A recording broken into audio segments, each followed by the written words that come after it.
Evan Watkins with the network SCAD Student Produced Television. It's a pleasure to have with us today the jurors of the 2007 Savannah Film Festival. Thank you for being on. I'm going to just go ahead and do a quick introduction now. Timothy Dalton, Amy Efron, Lois Childs, and Mr. Nelson George. So thank you guys for being on. Is this the first time you've actually been to Savannah, and what do you think of the city? Anybody want to go?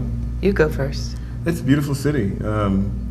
You know, a little bit. I haven't been a chance to walk around as much as I'd like, but I hate to say old world charm, but it doesn't remind me. It reminds me of Europe in spots, or the deep South, like New Orleans South, as opposed to Virginia South.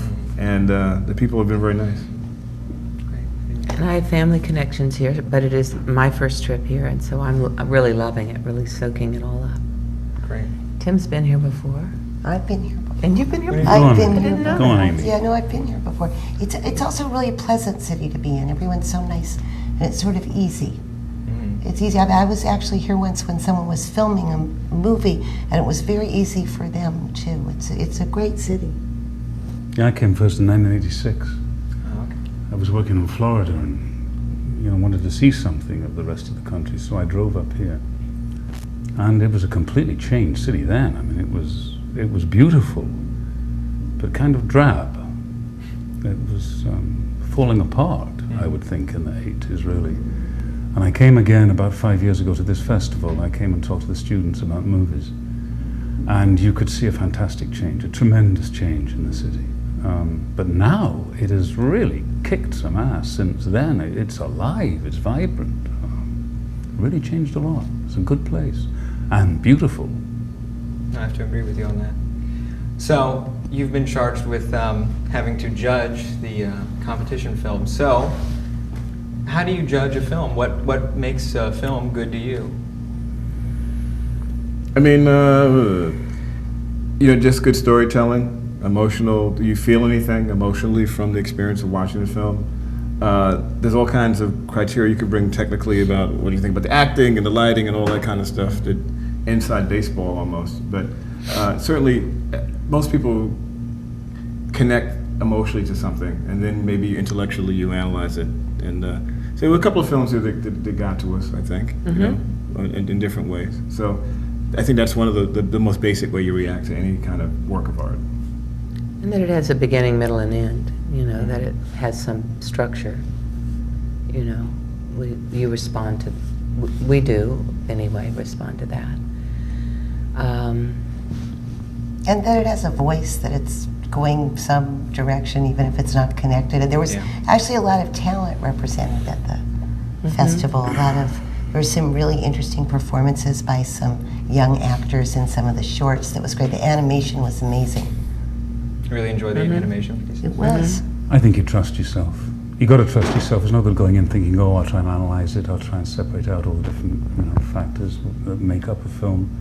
Trust yourself. If you like it, if you love it, if it touches you, then you can start analyzing. Why don't I like this movie? Is it because it's lost its shape? Has the director lost focus? Has something gone? What's gone wrong? Then you can analyze it then. But I mean, trust yourself. Go to a cinema, watch a movie. Do you like the film when you've walked out of it?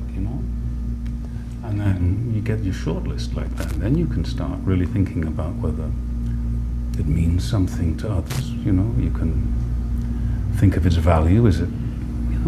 That's when the difficult bit comes. That's when we all sit down and argue and talk and discuss. Do you find that you use your experience as, actor, actress, or producer, writers, and directors, that you sort of focus on that aspect, or you can't help but sort of, point that out at first and notice if that's quality or not, or you just try and keep it as objective as possible? No, I think if you start separating stuff out, if it's leaping out at you, then it's probably a bad movie, because it shouldn't be leaping out at you. You should be sucked into the movie. And you always notice the acting? I always notice the acting. Yes. And first, because that's my entry into the movie, and I'm sure that Amy hears the words. And, I think you notice the producing first. I mean, you first, and then you see everything else. But mostly we're just in there to see what we enjoy, what touches us, like Tim said. But that's my entry.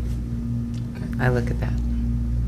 For you, do you I think all those things. I mean, ultimately, I go back to my earlier comment about the emotion. To me, do you feel anything? Are you engaged with the characters? Are they fascinating? Do you want to know more about them? Do you want to know less about them? You know, Yeah.